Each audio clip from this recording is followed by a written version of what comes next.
नमस्कार। आज का हमारा टॉपिक है विषमता का अर्थ एवं परिभाषा। विषमता विषमता किसे कहते हैं? जहाँ समता नहीं हो, यानी जहाँ सममितता का अभाव हो, वहाँ पर विषमता पाई जाती है। यानी जो आवर्ती वितरण है वो सममितता से दूर हटने की जब उसमें प्रवृत्ति होती है तो इसे हम विषमता कहते हैं। यदि वर्ग के एक और अधिकतम आवर्ती के साथ दूसरी ओर की अपेक्षा अधिक झुक जाती है तो इसे भी हम विषमता कहते हैं। विषमता एक आवर्ती वितरण की विशेषता है जो किसी श्रेणी की सममितता या असममितता को जानने के लिए जांच का माप है। यह माध्य से दोनों ओर के मापों का विचरण व्यक्त करता है और यह विचरण धनात्मक भी हो सकता है और ऋणात्मक भी हो सकता है।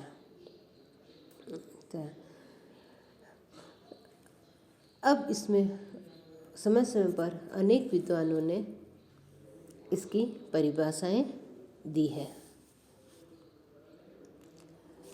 परिभाषा सिम्पसन और काफ्का के अनुसार विषमता अथवा असममितता एक आवर्ती वितरण की विशेषता है जो एक और अधिकतम आवर्ती के साथ दूसरी ओर की अपेक्षा अधिक झुक जाता है। यानी जब आवर्ती को हम ग्राफ पेपर पर अंकित करें तो उसमें बैलनुमा आकृति न बनकर एक तरफ अधिक और दूसरी तरफ झुकी हुई होती है। यह झुकाव दाहिने ओर या बाईं ओर दोनों ही हो सकता है। तो जब एक तरफ झुकाव होता है तो ऐसी स्थिति में हम कह सकते हैं कि यहाँ पर विषमता है, यानी सममितता का अभाव है, श्रेणी विषम है, इसमें विषमता पाई गई है। जब हमारी धनात्मक विषमता होती है तो उसमें हमारे समांतर माध्य का मूल्य मध्यिका और बहुलक से अधिक होता है और ये दाहिनी ओर झुका हुआ वक्र होता है। और जब ऋणात्मक विषमता होता है तो समांतर माध्य का मान मध्यिका और बहुलक से कम होता है और ये इसका जो वक्र है वो बाईं ओर झुका होता है। तो ऐसी स्थिति को हम कहते हैं ऋणात्मक विशेषता या धनात्मक विषमता। अब हमारा चल रहा है विषमता के उद्देश्य क्या है। विषमता का उद्देश्य हमारा जो पहला उद्देश्य है कि आवर्तियों के संकर्षण की प्रकृति या इसका स्तर ज्ञात करने में विषमता हमारे बहुत ही सहायक होती है। इसके द्वारा हम यह पता लगा सकते हैं कि आवर्तियों का झुकाव है वो न्यून मूल्यों की ओर है या अधिक मूल्यों की ओर। तो यह पता लगाने के लिए हम विषमता का माप ज्ञात करते हैं।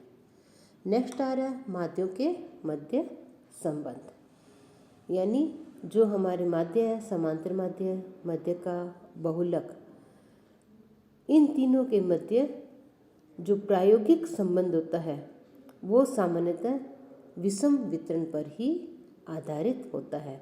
यानी जब आवर्ती में श्रेणी में विषमता हो तभी यह प्रायोगिक संबंध पाया जाएगा।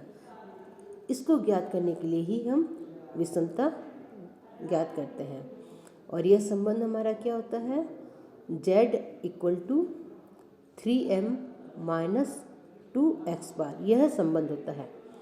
तो यह देखने के लिए कि यह संबंध किस सीमा तक लागू है, इसको ज्ञात करने के लिए हम विषमता के माप की गणना करते हैं। नेक्स्ट आ रहा है हमारा प्रसामान्य वितरण या यह देखने के लिए कि जो आवर्ती वितरण है वो प्रसामान्य या सामान्य वितरण है या नहीं है। यह विषमता की माप से ही निकाला जा सकता है।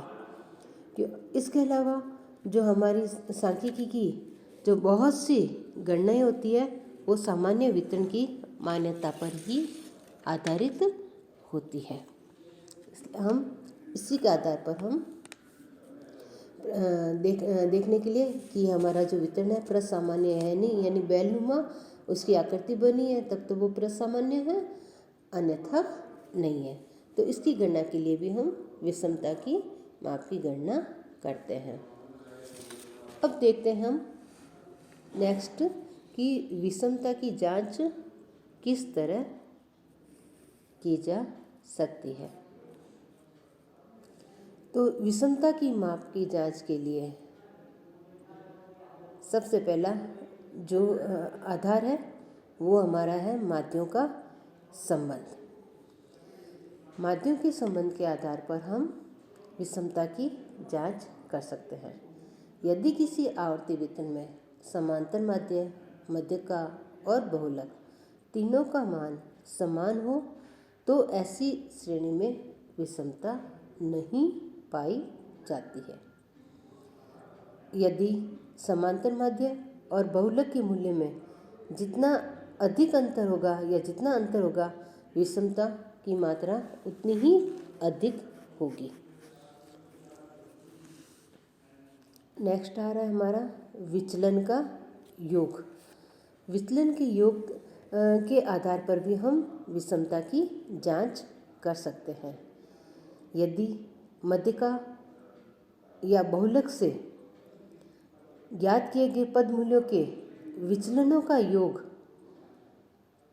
0 के बराबर नहीं है तो उसमें विषमता पाई जाती है।